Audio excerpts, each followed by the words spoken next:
Bonita-Radio. Somos Bonita Radio. Síguenos en bonitaradio.net, facebook.com/Bonita Radio y en Twitter, Bonita-Radio.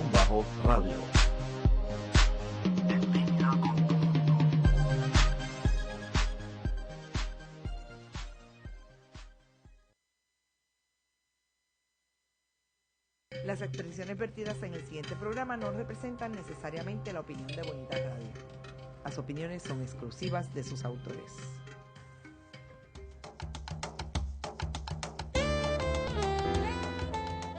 Bienvenidos a Puerto Crítico, un puerto seguro para la crítica, desde el amor y la alegría, desde el compromiso y la solidaridad.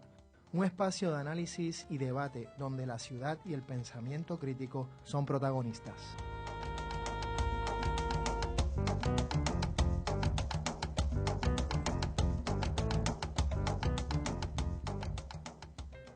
Bienvenidas y bienvenidos a Puerto Crítico. Estamos desde Bonita Radio, de Puerto Rico al mundo, y en este programa en onda translocal desde San Juan, Puerto Rico, con Juan Carlos Rivera Ramos, y desde Sydney, Australia, con Miguel Rodríguez Casellas. ¿Cómo estás, Miguel? Muy bien, saludos a tu maravillosa invitada, que ya conoceremos. Sí, nuestra invitada de hoy es socióloga e investigadora, una de las investigadoras principales en el Centro de Investigaciones Sociales de la Universidad de Puerto Rico, donde lleva a cabo varias investigaciones. Ha publicado un sinnúmero de artículos en distintas revistas académicas y culturales, así como varios libros, siendo el más reciente Shopping en Puerto Rico, prácticas, significados y subjetividades de consumo, el cual vamos a discutir en el día de hoy. Le damos la bienvenida a la también profesora del Departamento de Ciencias Sociales de la Universidad de Puerto Rico en el recinto de Río Piedras, Laura Ortiz Negrón. ¿Cómo estás, Laura? Bienvenida. Bien, gracias por esta invitación, así que me siento honrada y muy cómoda en esta conversación con ustedes en la tarde de hoy. Qué bueno, qué bueno. Laura, vamos a empezar con una pregunta, digamos, para romper el hielo. Y es que claramente cuando uno ve la geografía urbana, cuando uno ve el territorio en Puerto Rico, uno definitivamente reconoce la hegemonía del consumo en todas partes. Uno ve la presencia de esos megamalls, de esas megatiendas, de esos dealers de carros, uno ve esos billboards y parecería estar literalmente omnipresente en todas partes a donde uno se mueve. Me pregunto, ¿cómo decidiste o cómo le entraste a este tema? ¿Cómo comenzar a entender esta realidad a veces tan apabullante en nuestra cotidianidad? ¿Cómo fue que, digamos, escogiste los métodos y los diferentes abordajes para acercarte a él? Sí, bueno, cuando yo regresé, este proyecto lleva una década, este proyecto de investigación. Eso es importante decirlo, para un poco ver, ¿verdad?, cómo fueron los distintos relevos, como digo yo, en el tiempo. Cuando yo llegué de Estados Unidos, mis colegas, estoy hablando de 1998, nada, en conversaciones, uno está 7 años fuera del país y aunque yo estaba en contacto con el país, no es lo mismo regresar al país. Así que un poco, principalmente 2 colegas, ambos, uno trabajador social y otro sociólogo, me dice: Laura, lo que hay que estudiar en Puerto Rico para entender el Puerto Rico de hoy es el consumo, porque es hegemónico. Esas fueron las palabras. Y yo, wow, claro, yo venía con formación en sociología, ¿verdad?, pero también en estudios culturales, que había ya tocado un poco el tema en mis estudios doctorales. Así que yo dije, bueno, pues, ¿por dónde yo empiezo esto? Porque teóricamente el fenómeno del consumo es bien complejo, no hay una definición simple, no hay una definición binaria, y recorre todos los ámbitos de la, ¿verdad?, todas las esferas de la vida: económica, política, cultural, histórica, geográfica, subjetiva. Y en ese sentido yo dije, bueno, yo voy a empezar por lo que es lo más sencillo. Yo voy a hacer un proyecto experimental piloto para adentrarme en el tema, y lo que hice fue irme a Plaza Las Américas y observar a los caminantes de plaza, a los viejos. Sí. y fui haciendo observaciones etnográficas. Entonces no estaba trabajando el consumo como tal, en el sentido de ir de compras, sino era el consumo del espacio del mall, que iba más allá del ir de compras. Como ese grupo, Caminantes de Plaza, se había reapropiado, ¿verdad?, de ese espacio y qué hacían ellos en ese espacio durante 2 horas de lunes a jueves. Así que yo llegaba a las 7 de la mañana, hasta las 9 de la mañana, conversaba con ellos, les decía que estaba haciendo esta investigación, me permitieron fotografiar. Después tuve que bregar con la administración de Plaza Las Américas, pero eso es otro asunto. El asunto es que yo empiezo a hacer ese proyecto y lo que hago es, más que nada, observaciones etnográficas. No estoy haciendo una investigación con el rigor, ¿verdad?, en el sentido ya madura, una investigación madura, sino experimental. Una exploración. Entonces yo descubrí que el mall era como, pues, un hogar, una casa para muchos de esas personas, caminantes de plaza. Inclusive había un señor, don Rogelio Quiñones, que no sé si está vivo todavía, hizo 2 poemas sobre lo que significaba para él el espacio de Plaza Las Américas, como un adulto mayor. Interesantísimo. Y los poemas están publicados en el libro digital, o sea que él me permitió publicarlo. Así, yo empecé con eso y el libro cierra con eso. Es un círculo. Así, y lo descubrí después que lo redacté. Adiós, yo terminé con los Caminantes de Plaza, con lo que empecé hace años. Así que nada, el material que trabajé ahí me sirvió para hacer el video con Carlos Gilbert sobre la arcada de las estaciones 2021, las visiones de los centros comerciales en Puerto Rico. Y eso fue un DVD. Okay. Eso lo hicimos en la universidad in-house. Muy bueno. Carola Cintrón Moscoso fue la que trabajó el video. Y ese fue como el primer, vamos a decir, producto, ¿verdad?, de esa investigación. Ahora, cuando yo me voy acercando al fenómeno de la cultura del consumo y de compra, ahí yo tengo que decir que yo estaba no mirando a los consumidores, sino a la crítica al consumo, al discurso moralista. Y en ese sentido yo me fui como cultivando un poco informalmente con consumidores. Ya fue otra etapa experimental. Cuando yo logro armar un proyecto ya de decir a nivel isla, tenía 18 estudiantes trabajando conmigo, unos con propuestas de fondo, otros de manera voluntaria, gracias al apoyo de unos profesores que me enviaron a esos estudiantes. Pues yo decidí utilizar todas las técnicas de investigación disponibles para hacer el proyecto, y lo que hice fue como, yo voy a trabajar el consumo desde un ángulo, una perspectiva histórica. Yo voy a trabajar el consumo desde el discurso intelectual.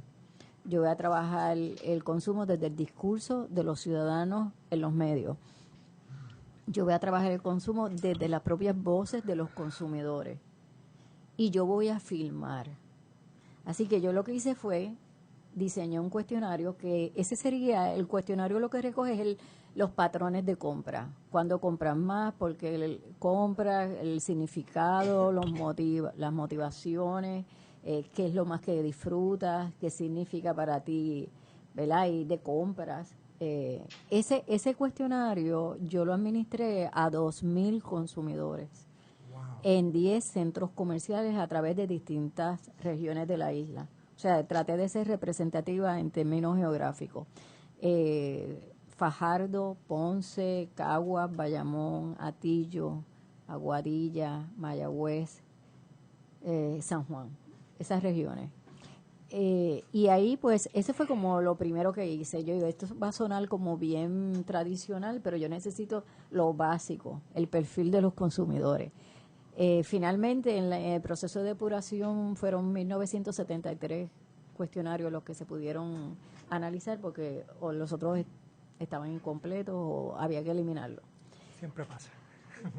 Así que ese fue el trabajo de campo, yo diría el más fuerte, porque fue todos los sábados durante un segundo semestre de febrero a mayo.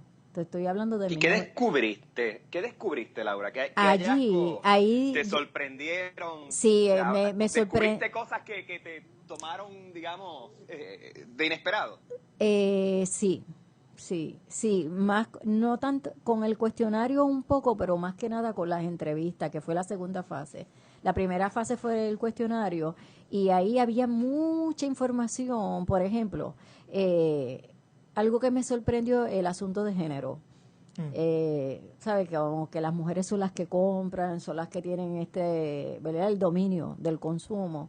Yo descubrí muchos jóvenes, hombres y maduros, donde el ir de compras era parte de su cotidianidad y importante en sus vidas. Y lo descubrí, y volví y lo redescubrí en las entrevistas. Yo decía, bueno, en las entrevistas yo hago un double check, ¿verdad?, de cosas que me han sorprendido. Y los significados del ir de compra ahí yo creo que es de las pocas hipótesis que yo pude comprobar en mi investigación, ¿verdad? Y eso es ese asunto de la hipótesis, no desde el punto de vista de cientificidad, ¿verdad? Pero una hipótesis de trabajo, siempre el discurso moralista dice que el consumo destruye la sociedad, los valores, las relaciones sociales, la familia.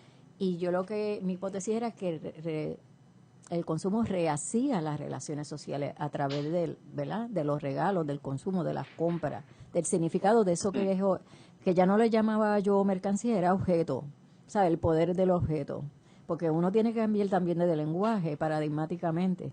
Entonces, ese asunto de los significados, ellos no tenían ninguna crisis, lo tenían tan en la piel, el consumo, que era como el problema lo tenía yo como investigadora. Porque cuando yo le hacía preguntas, era tan naturalizado para ellos ir de compras, estar con las familias, regalarse ellos, el cuidado de sí. Yo diría que el cuidado de sí, en el sentido Foucaultiano también, ¿verdad?, era lo más prioritario en la vida de las personas. También descubrí las angustias con el consumo, porque yo tenía de todo. Los que disfrutaban a todo dar el consumo, ¿verdad? Y tenían los que les gustaba, pero angustiaban porque no tenían los recursos o las condiciones para ello. Y tenían un sentido de presión mediática, familiar, de consumir. El sentido de la obligatoriedad estaba ahí presente. Así que yo descubrí distintas realidades, no una realidad, donde pues chocaban, ¿verdad? Cómo se vive el consumo en Puerto Rico. Pero son unas historias bien valiosas, son unas joyas para mí, porque yo decía, cuando yo analizaba toda esa información, yo decía, wow, jamás pensé que la gente me iba a decir esto. Así que en ese perfil del consumidor, lo que hay son muchos perfiles, muchas realidades. Hay unas tendencias, por ejemplo, en términos de lo más que se consume en las mujeres son los zapatos. En los hombres era el efecto de automóviles. La época que más compran son las Navidades, pero también compite con las Navidades las madres. En algunos momentos la madre estaba por encima de las Navidades. Eran en las dos épocas más dominantes en términos de ir de compra. Le hablé mucho también de los derechos, los reclamos de los consumidores, cómo ellos veían ese problema o esa realidad en Puerto Rico. Entonces, ahí había una exterioridad, yo diría, política, ¿verdad? Porque todo es, no, eso lo hace DACO, allá DACO, como que no había una conciencia o un deseo de decir, bueno, nosotros deberíamos estar un movimiento de consumidores para tener más poder, ¿verdad? Eso no era parte del imaginario de los consumidores. Ok, con esa, digamos, pensamiento, vamos a regresar en unos minutos a Puerto Crítico. Soy el licenciado José Ariel Nazario y les invito todos los miércoles a las 10 de la mañana a escuchar el análisis legislativo único, política, sociedad, economía y temas de actualidad de nuestra realidad puertorriqueña. Recuerde, La Previa, todos los miércoles a las 10 de la mañana por Bonita Radio, En Línea con tu Mundo.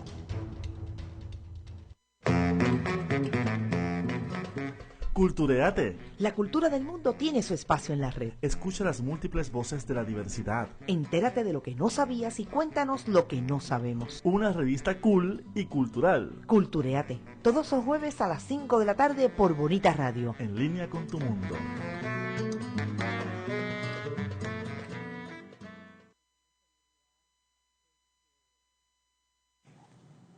Y regresamos a Puerto Crítico con Laura Ortiz Negrón hablando del consumo, un tema obviamente muy relevante para nosotros.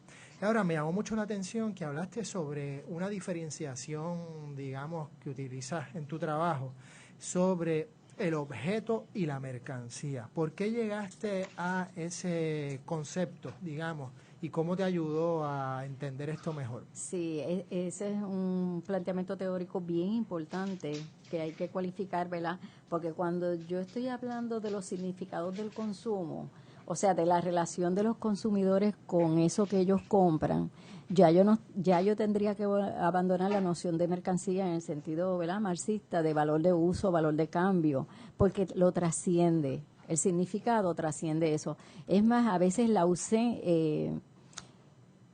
la relación de consumo con un objeto a veces tiene que ver más que nada con un significado que trasciende el propio objeto. Hay una relación. Es una idea de una experiencia de autonomía, de terapia, de estética, que no tiene que ver con el objeto en sí mismo. Entonces, en ese sentido me parece importante rescatar, ¿verdad?, la noción de objeto. Eso también lo traigo del trabajo de Baudrillard, cuando él habla de la economía de los objetos, ¿verdad? Y la mirada que habría que trascender de la mercancía en su dualidad, en su binarismo de valor de uso y valor de cambio, porque no podríamos entender lo que es el presente, el mundo globalizado, a partir de esa binaria, porque la gente está consumiendo, trascendiendo esas nociones. Y lo otro es que nosotros antropológicamente o sociológicamente, si vamos a hablar de cómo el consumo rehace relaciones, prácticas sociales, símbolos, tendríamos que hablar también del objeto, ¿verdad? Claro. O de la cosa, como dicen los antropólogos. Arjuna Padurai habla de la antropología de las cosas. De las cosas. The social life of things. Exacto. La vida social de las cosas. Exacto, Arjuna Padurai. Yo creo que los antropólogos han sido los más refinados, yo diría, en estudiar eso que llamamos consumo en el mundo contemporáneo. Y básicamente ese es como bien importante, las cualificaciones teóricas y qué nociones uno tendría que abandonar para poder reflexionar el presente, el Puerto Rico contemporáneo o el mundo contemporáneo como tal. Miguel. Hello. Ok, Miguel, no sé si perdimos... Sí, estaba pensando, perdón. Acá mi experiencia en Sydney, ¿me oyen? Ahora. Hello. No te escuchamos, Miguel. Hola. Espérate un momento. Sí, bueno, el audio ha estado un poquito intermitente, pero nada, ¿me escuchan ahora? Sí. No, pues tendrían que llamar de nuevo, gente. Sí, te escuchamos. Te escuchamos. ¿Tú nos escuchas, Miguel? Hello. Sí. ¿Nos escuchas? Seguimos. Vamos a ver. Miguel, ¿estás ahí? ¿No? Ok, pues seguimos nosotros. En lo que volvemos a conectar con Miguel. Me llamó también la atención, habías mencionado, o digamos, un poco partiendo de lo que mencionaste al principio, a mí pienso en el Mall Catalina de Cagua y cómo él mismo está construido sobre lo que fue en un momento una central azucarera, siendo las centrales pues esos grandes, valga la redundancia, centros de producción y explotación muy profundos que de alguna manera pues definieron al Puerto Rico por lo menos de la primera mitad del siglo XX o las primeras décadas del siglo XX, y cómo ese gran mall, Catalinas Mall, en ese nuevo país, de alguna manera pues también simboliza estas últimas décadas del siglo XX y lo que estamos viviendo en el presente. Es un ícono. Habías dicho que sí, que habías visto cómo esos moles se construían en algunos hitos históricos. ¿Ves eso entonces reproducido en otras partes en Puerto Rico, en esa geografía urbana? Sí, por lo menos en uno de los capítulos del libro, el capítulo 4 o 5, ¿no? Ahora no me acuerdo bien, que yo hablo de la transformación de los espacios comerciales. Entonces, esa cuestión del chinchorrito, de la tienda, del bazar del pueblo, y cómo esas tiendas van ¿verdad? A los cascos urbanos, a las áreas que son patrimonios históricos, cómo se va transformando ese espacio, y luego entonces cómo vienen los supermercados, los centros comerciales y los distintos diseños de los centros comerciales. Pero entonces no solamente eso, ¿qué se vincula al centro comercial? Porque cuando hablamos del centro comercial tenemos que hablar de la autopista, de la urbanización y del automóvil, porque es una línea de ensamblaje de movimiento urbano. Y en ese sentido, cuando vemos el proyecto desarrollista del país fue en esa dirección: autopistas, cemento, urbanizaciones y centros comerciales. En ese sentido, y el automóvil, el consumo del automóvil. Así que uno de los planteamientos que yo hago es que podemos ver todo el proceso histórico del consumo, ¿verdad? Como régimen económico, o como espacio urbano, como régimen social, cultural, pero no es lo mismo el consumo de principios de siglo, que de mediados de siglo, que de los 70 para acá. Eso es interesante. Entonces, por un lado, tú ves todo un proceso histórico progresivo hacia el consumo del presente, ¿verdad? Del siglo XXI, Fordismo, postfordismo, pero no podemos decir que es el mismo consumo de aquella época. Y hablaremos de esa diferencia pronto, pero sé que Miguel se quedó en el aire y nos encantaría devolverlo aquí a nuestro espacio. Regresé. Te escuchamos, Miguel. ¿Me oyen? Sí. ¿De vuelta? Sí. Muy bien.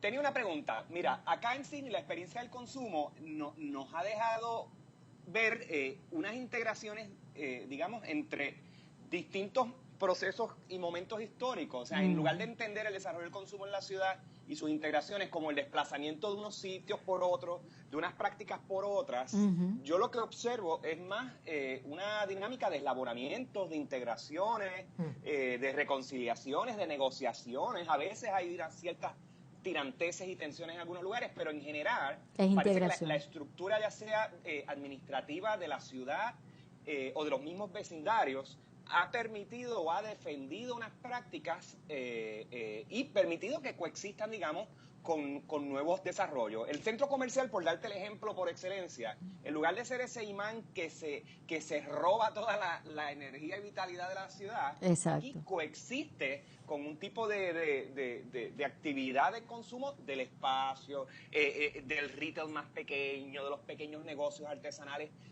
Las grandes marcas coexisten con eso. Y entonces me pregunto, ¿por qué en Puerto Rico? Y digo, sabemos algunas razones ya, pero ¿por qué en Puerto Rico el desarrollo histórico del consumo llevó a los antagonismos que tenemos? En lugar de las integraciones, digamos, que a fin de cuentas yo creo que no le viene bien a nadie. O sea, porque heredamos entonces grandes bolsillos de ciudad que son lugares muertos. O sea, lugares que empiezan entonces a mostrar signos de otro tipo de deterioro, ya no físico nada más. Exacto.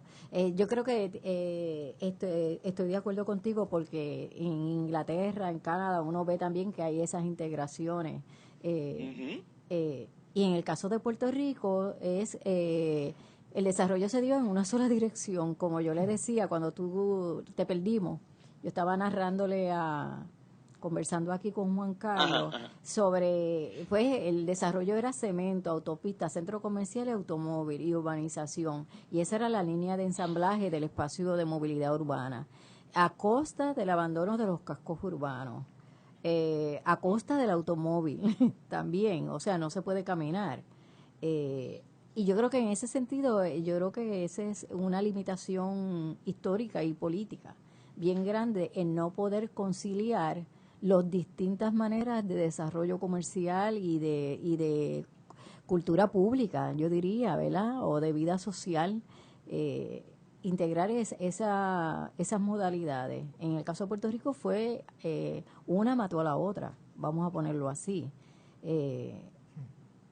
Sí, bueno, el punto de que uno se cuestiona el estar importando el discurso, la crítica del gentrification a Puerto Rico, si realmente tiene sentido hablar de ese proceso, dado pues que nosotros tenemos lugares donde realmente apenas está ocurriendo actividad comercial en la calle. Exacto, yo creo que cualquier irrupción casi que es bienvenida porque puede ser una mecha que encienda de nuevo vecindarios que han ido muriendo. Exactamente. Y pues eso también me preocupa porque a veces empezamos a importar quejas y críticas de otros lugares que realmente no aplican a nuestra realidad o al daño severo que ahora mismo sufre el territorio gracias a haber adoptado, ¿verdad?, a los 1950 norteamericanos con una disciplina y una obediencia tan increíble. Exacto. Con eso regresamos en unos minutos a Puerto Crítico. Se mira con las manos y se toca con los ojos. Veo. ¿Qué ves? ¿Qué miran las niñas de tus ojos? Color, Forma, vacíos imagen. y texto en Veo. El primer museo virtual lo escucha y lo ve a la 1 de la tarde, sábados alternos por Bonita Radio, en línea con tu mundo.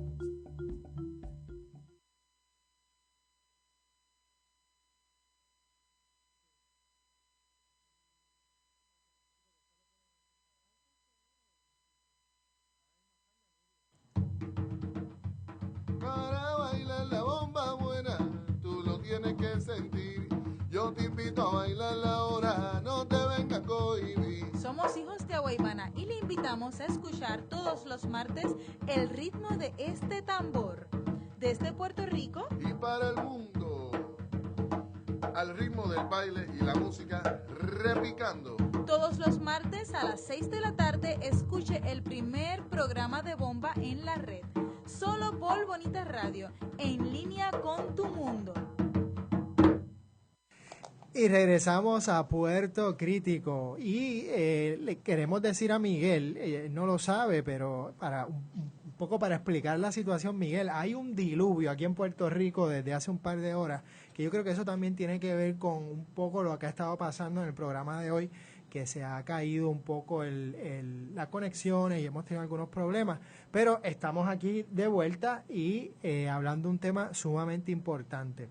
Así es que, Miguel, ¿tú nos escuchas? Solo para estar claro. Sí, lo estoy escuchando. Sí. Ok, perfecto. Y sin paraguas. Sí, porque allá creo que es verano, ¿verdad? O algo así. Sí, chacho, esto es barbacoa. Navidad, barbacoa. Qué rico. Chévere. Eso está muy bien. Qué chévere. Una de las cosas que se está discutiendo ahora mismo en lo que es el consumo y la niñez, y algo que me interesa mucho en estos días, es cómo para muchos niños el consumo también se trata de pertenecer. No solamente, no es el tener, el por simplemente tener, sino es el pertenecer a un grupo, un poco ir creando ese ser social y ser aceptado por los demás. ¿Ha habido algo de esto o notaste algo de esto en tus análisis? Sí, yo creo que eso fue un punto de debate mental y, ¿verdad?, analítico, porque esa cosa en términos filosóficos, el ser o tener, yo dije, yo tengo que salir de esto. Yo tuve una lucha, un working out teórico fuerte, porque en todos los procesos de simbolización del consumo, el consumo es integración, compensación, inclusión, estatus, afecto, terapia, angustia, ¿verdad? Hay variedad de cosas. Y en ese sentido, la gente lo asume como parte de un proceso social de integración, ¿verdad? Cuando hablábamos el estatus, yo encontré eso de manera consistente. Y cuando lo trabajo a nivel histórico, y esto es un punto controversial en mi libro, por ejemplo, es el discurso de la modernidad en Puerto Rico, ¿verdad? Y los procesos de modernización. Tal parecería que Puerto Rico, todos los sectores sociales de alguna manera lograron ese proyecto, ¿verdad? Dejar de arriba va el Partido Popular y la educación y los empleos y el progreso y todo.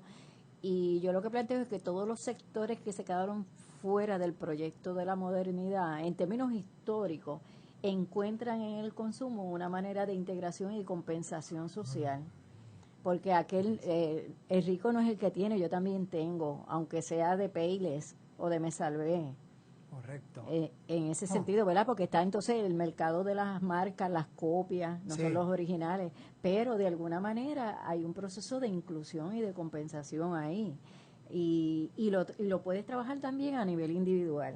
Así que ese es un punto controversial en el libro, ¿verdad? Muy interesante. Porque el discurso moralista también incluye no solamente que el consumo destruye, que elimina valores, todo lo contrario, recrea valores. Incluye también una crítica clasista, de que los ricos son los que pueden consumir, tú no, ni la clase trabajadora ni los pobres, ¿verdad? Y frente a la hegemonía discursiva de la ética del trabajo, también frente al consumo, está todo eso. Pero eso de manera consistente en cada verbalización de las entrevistas que yo hice. Luego del cuestionario yo hice una fase 2 que fueron entrevistas en profundidad a 50 consumidores, bien variados, por clase, por ingreso, por background, ¿verdad?, educativo. Y era algo consistente. En ese sentido, pues las entrevistas lo que hicieron fue como reforzar, confirmar y ampliar sobre todo el marco analítico. Esas fueron, yo diría que las dos partes más fuertes del proyecto, pero como yo quería hacer una mirada integral de ese fenómeno del consumo, ya había filmado video, ya había hecho el video a cada de las estaciones, me fui al Archivo Histórico de Puerto Rico y allí estuve como un año recogiendo lo que llama Foucault, los archivos de poca gloria. Era todo lo que estaba sin catalogar en cajas llenas de hongo, que se llama misceláneos en las colecciones. Así que yo me di a la tarea y esas imágenes para mí fue el mayor tesoro que yo encontré. ¿Por qué? Porque lo que yo veo es todo una historicidad del consumo en Puerto Rico. Yo jamás podría pensar, por ejemplo, que en Puerto Rico habían 100 periódicos a principios de siglo. Es verdad que eran de 8 páginas, pero habían 100 periódicos en el país. Los anuncios. Los anuncios eran joyas porque no hay imágenes, hay argumentos. El argumento de por qué tenías que tener la plancha eléctrica era por la civilización y la ciencia y el progreso. Entonces, toda la publicidad es argumentación. Es seducción a través de las palabras. Pero páginas legales. Literatura. Páginas legales, porque había que tener la nevera, porque tenía que tener la plancha, porque teníamos que tener la lavadora, la máquina Singer, porque había que tenerla, pero sobre todo el discurso de la plancha eléctrica es una joya. Así que para mí ese fue mi mayor descubrimiento, aparte del cuestionario, las entrevistas, porque fue lo que me permitió hacer el capítulo histórico. Entonces, encontré 2 revistas sobre qué significaba tener un automóvil en 1925 y la importancia de un automóvil, cómo guiar, cómo obtener una casa, cómo obtener un préstamo. Entonces tú ves ahí como una primicia de lo que es el consumo hoy, pero aunque no era un consumo, yo trabajo muchos conceptos en el libro 2 y en el libro 1 sobre, yo llamo el consumo tradicional, el consumo moderno emergente, el consumo no discursivo, porque se consume pero no hay un discurso en torno al consumo. Y eso me valí mucho del trabajo de Fernán Braudel, ¿verdad? Que él trabaja toda la relación con el mundo de las mercancías y el consumo en los primeros siglos de Europa, ¿verdad? Del capitalismo. Siglo XV, XVI, XVII. Ese es un trabajo precioso. Sí, un trabajo precioso que me ayudó mucho en ese trabajo histórico. Así que el archivo histórico me permitió entrar en todas esas cajas. Tuve un año allí, porque entonces después me fui al archivo fotográfico. y ese era otro archivo. Entonces pude, de alguna manera, armar un rompecabezas argumentativo, ¿verdad? Increíble, increíble. Yo, por ejemplo, la periodista que me entrevistó para El Nuevo Día, ella me entrevistó hace una semana y ella no había leído el libro. Tan pronto leyó el libro, me estuvo llamando 4 días seguidos porque se emocionó tanto con las imágenes, que yo creo que fue el resultado del artículo, no le esperaba que fuera tan largo. Ella me estuvo llamando toda la semana antes de Acción de Gracia y después de Acción de Gracia. Así que nada, un poco, yo creo que ahí hay una aportación muy, muy buena para el país, para tú entender sin ningún tipo de malestar lo que es la sociedad puertorriqueña. Tienes que soltarte de muchas ataduras y pensar en lo que te dice la gente, pensar teóricamente, pensar históricamente, y también evitar algo que yo digo, que me preguntaron en el conversatorio que hubo sobre estos 2 libros, es que yo trato de evitar antropologizar a los puertorriqueños más de lo que ya nos han antropologizado, ¿verdad? Históricamente, The Puerto Rican Problem, la cultura de la pobreza, el ataque de nervios de las mujeres, ¿verdad? En el discurso psiquiátrico, toda esa patologización de los puertorriqueños yo trato de evitarla, porque eso tiene unas condiciones y unas subjetividades, ¿verdad? No solamente es el consumo, aquí se industrializó el país y nadie se quejó, aunque después hubo contaminación y un montón de enfermedades, ¿verdad? Y yo creo que ese es un poco ¿cómo yo te diría? La falla. La falla y la limitación histórica que tenemos es habernos abrazado a un solo tipo de proyecto de desarrollo. Me parece que eso es bien patente, ¿verdad? Cuando uno trabaja el asunto histórico con el consumo. Es prácticamente transparente cuando trabaja las fuentes históricas. Miguel. ¿Y a qué crees que se debe eso, Laura? Bueno, aquí me entraría en el error del Estado, ¿verdad?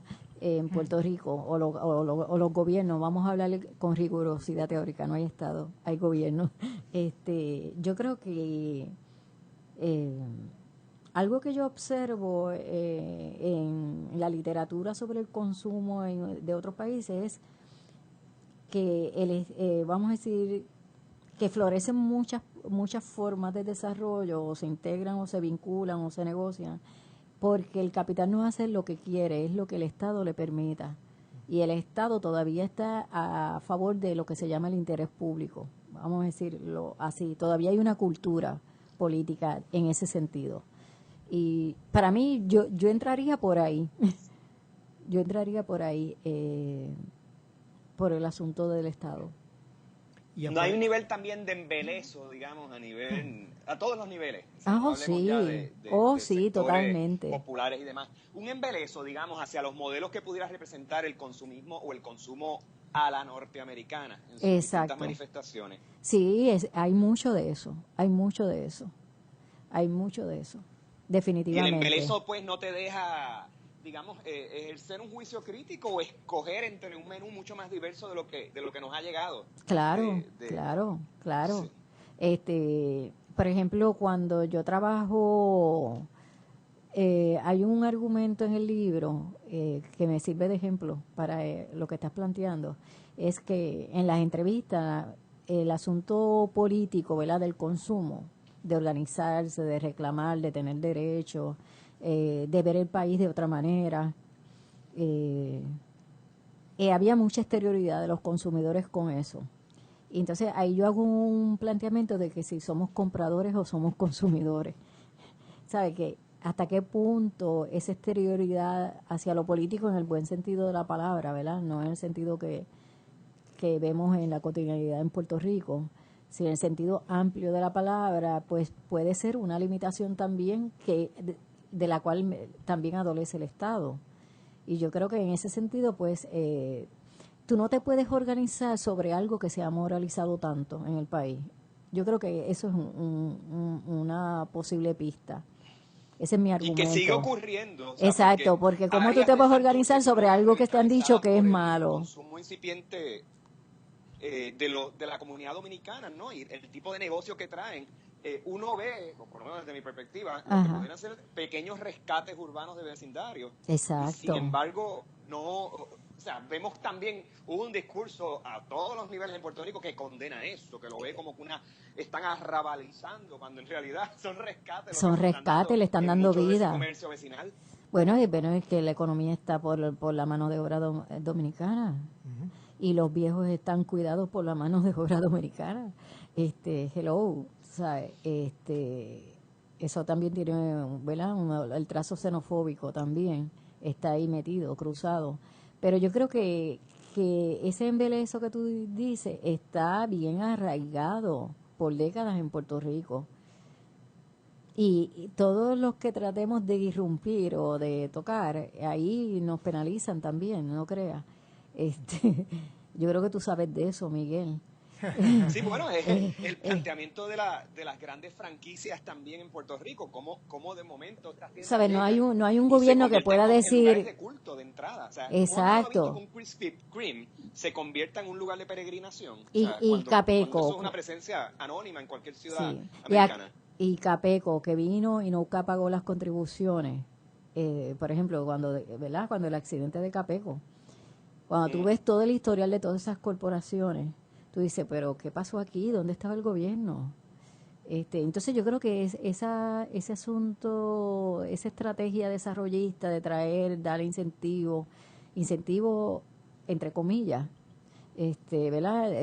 Otras personas han planteado, aquí puede venir corporaciones, pueden haber distintos tipos de desarrollo, pero tú no le tienes que dar incentivos para que ellos se queden, se pueden quedar sin incentivos inclusive. Ese ha sido un argumento de algunos de los economistas, porque eso pasa en otros países.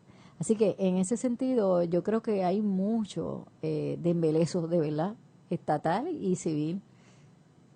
Una pregunta, se ha hablado mucho, digamos, desde una de las perspectivas bordosianas, de cómo de alguna manera compramos y desarrollamos gustos para distinguirnos unos grupos de los otros. Sí.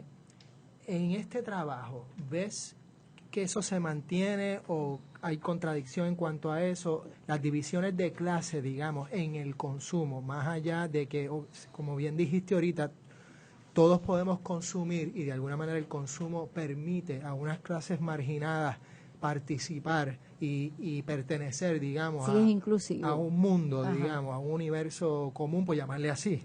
No sé si ese es el mejor término para usar, pero ¿cómo se maneja la distinción en esas prácticas? Yo creo que hay diferencias de clase en el consumo. Sí, muchas. En términos de hay muchos significados comunes, pero también las idiosincrasias, los gustos, las estéticas son bien distintas. Yo tuve, por ejemplo, 2 consumidores en las entrevistas. Uno era coleccionista de figuras Yadró, una persona muy educada. Y los significados que él tenía por ser coleccionista eran sublimes, yo diría. Unos significados sublimes de distinción en el sentido bordiano. Y tenía otra persona que a través del consumo desarrolló conocimientos sobre joyería fina. Y ella me hablaba de joyería y de joyeros japoneses, europeos, y ella era una experta en joyería. Y fue a través del consumo. O sea, que a través del consumo ella se educó. Hay toda una educación. Hay toda una destreza y un conocimiento que se va adquiriendo. Y ese conocimiento se invisibiliza. Y cuando tú haces las entrevistas, la gente te empieza a hablar de marcas, de joyas, de tal diseñador japonés. Y yo estaba así como, wow. Y la mujer no paró de hablar, como por 3 horas, de todo lo que ella había conocido a través de haber trabajado en una joyería, pero también de consumir joyas. Porque el trabajo en la joyería fue de meses.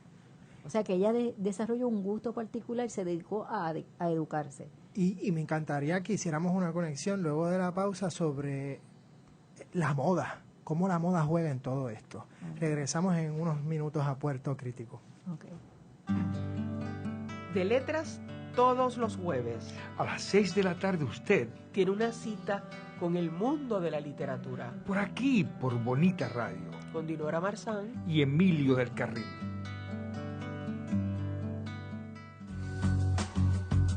Retorcidos, un programa dirigido a informar y educar sobre temas que afectan la comunidad LGBT. Escúchanos todos los miércoles a las 6 p.m. por Bonita Radio en línea con tu mundo.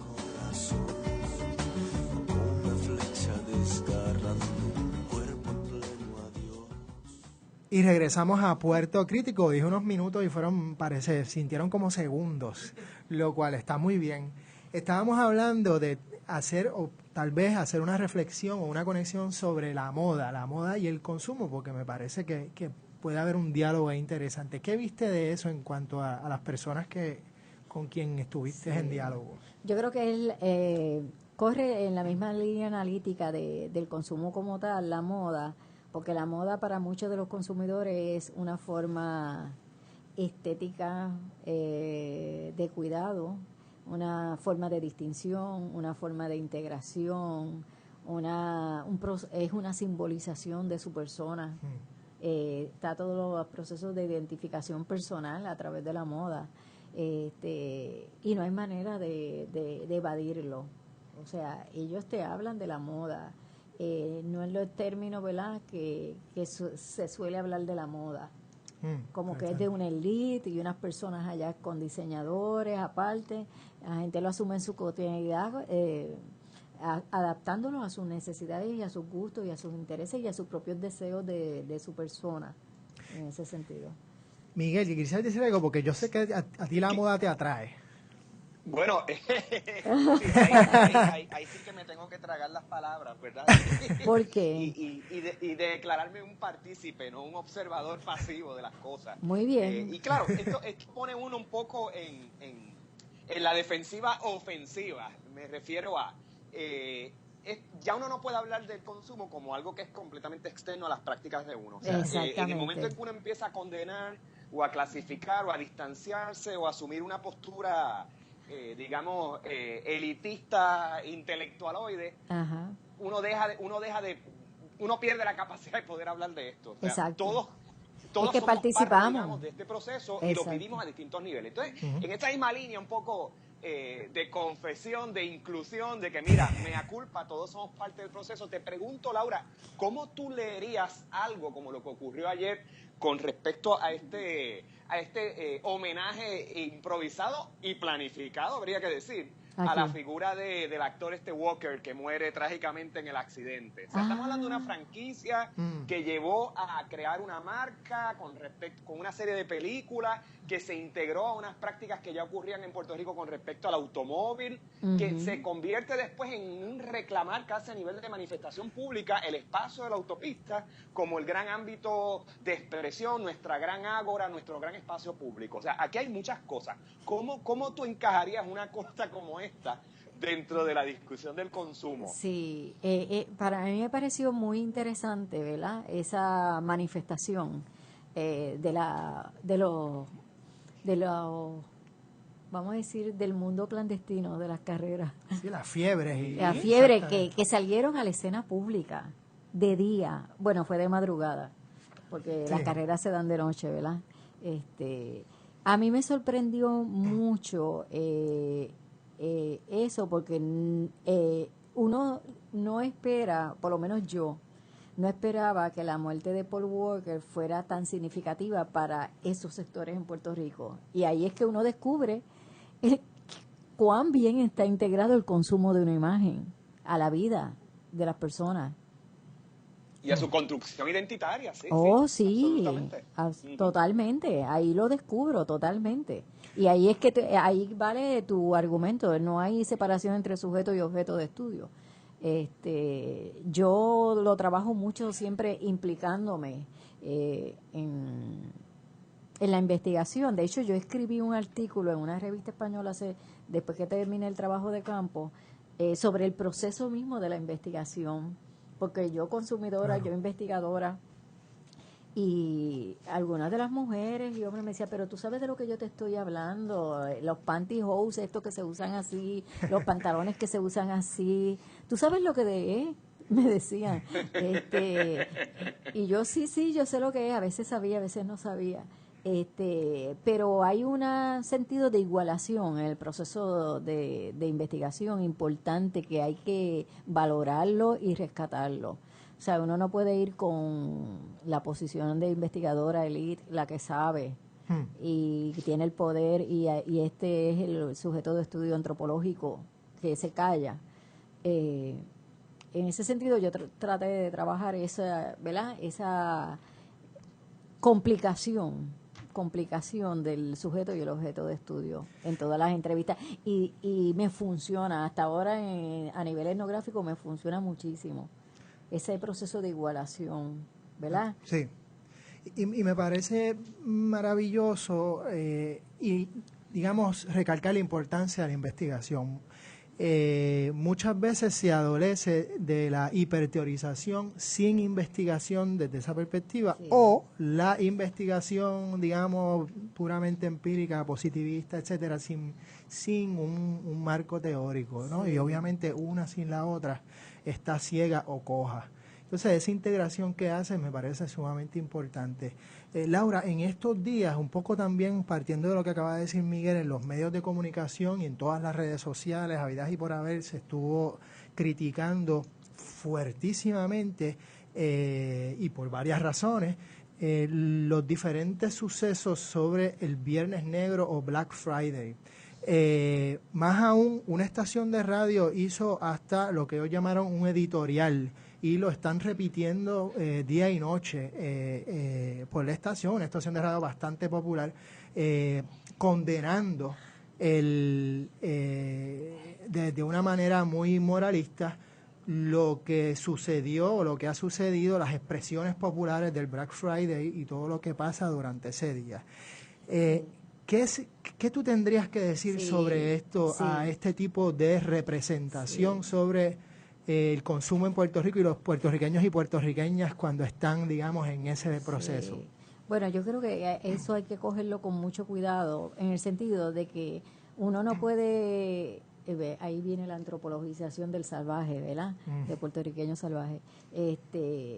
Eso hay que tenerlo en contexto. Hay un contexto que para mí, yo dije, aleluya, no soy religiosa, pero cuando el secretario de DACO dijo, es que es lógico que se molesten, dijo él, porque es que no le están honrando el rain check, ni hay cantidades disponibles. Él fue el que dijo que él entendía perfectamente el comportamiento de los consumidores ese día, de los oficiales del gobierno, él fue el único que lo dijo. Ahora, lo que yo tengo que decir como investigadora es que uno tiene que ver que la estrategia comercial del Viernes Negro es exacerbada, irracional, y tú no puedes esperar un comportamiento que no sea en la misma intensidad. Okay. Seguro. Es obvio que si la estrategia comercial te está diciendo día y noche, no solamente es el Black Friday, empezó una semana antes en algunas tiendas en Estados Unidos, ya está en toda América Latina, eso, ¿verdad? Es viral en ese sentido, y es tan exacerbada la publicidad. Entonces los medios contribuyen a esa exacerbación, porque entonces se mantiene el tema del salvajismo una y otra vez, y eso yo lo contesté en El Nuevo Día, porque ella me hizo la pregunta de Viernes Negro. Y es una cosa que yo puedo entender, vamos a decir que no hay a lo mejor un sistema de organización, o hay unas, ¿verdad?, unas pautas de cómo se van a dar las compras ese día. Pero yo fui un Viernes Negro durante mi investigación a las 3 de la mañana.